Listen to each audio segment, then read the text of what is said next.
Pred kostnico na pokopališču v Slovenski Bistrici je v četrtek 22. oktobra potekala osrednja žalna slovesnost ob dnevu spomina na mrtve v občini Slovenska Bistrica. Govornik na slovesnosti je bil Rastislav Vrečko, poslanec Državnega zbora. V dnevih, ko se spominjamo svojih pokojnikov, je prav, da se spomnimo tudi na vse padle v vojni in civilne žrtve povojnih pobojev.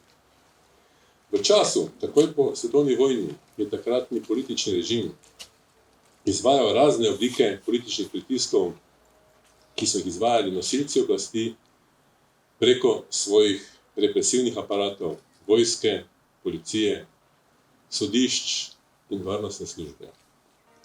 Pritiski so se vršili zoper tuje državljane, kot tudi zoper notranje politične nasprotnike, ki so zaradi različnih dejstev postali grožnja nosilcem oblasti. Država je to predstavljala kot ohranjanje varnosti, reda in miru ter ščitenje lastnega družbeno-političnega sistema.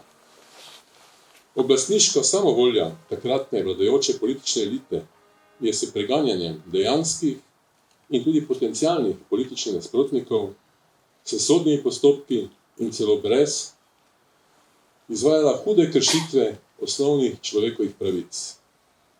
Aretacije, izvensodna kaznovanja, usmrtitve, zloraba nadzora ljudi, kakor tudi prirejene politične sodne procese. Bil je torej čas, ko je o življenju in smrti odločalo sovraštvo, maščevalnost, laž in ideološka zaslepljenost. Nam, Slovencem, je kot majhnemu narodu druga svetovna vojna pustila kar težko breme. Povojno nasilje je bilo na Slovenskem Štajerskem usmerjeno predvsem na civilno prebivalstvo.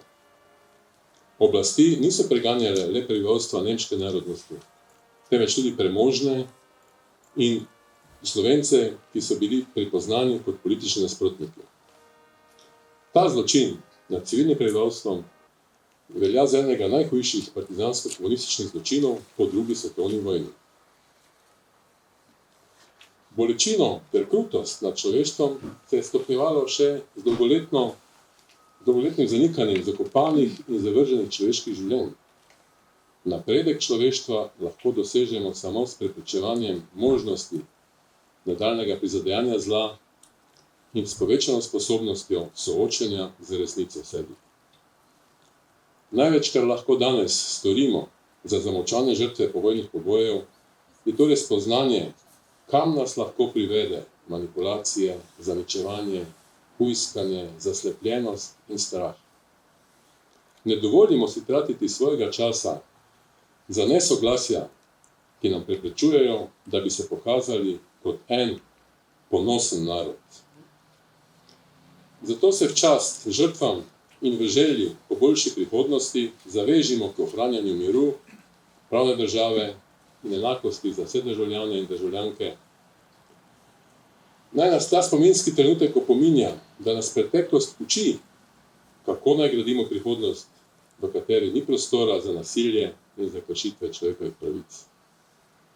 Mi živi smo tisti, ki moramo premostiti vse razlike in ustvariti pozitivno okolje, da bomo lahko skupaj zaživeli spravljivo in bolje.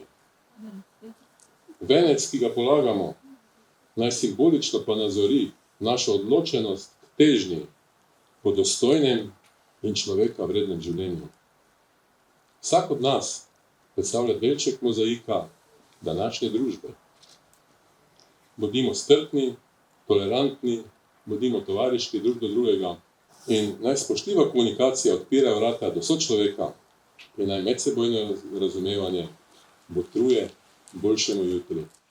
V kulturnem programu, ki ga je pripravil Zavod za kulturo Slovenska Bistrica, je nastopil pevski zbor Osnovne šole dr. Jožeta Pučnika Črešnjevec.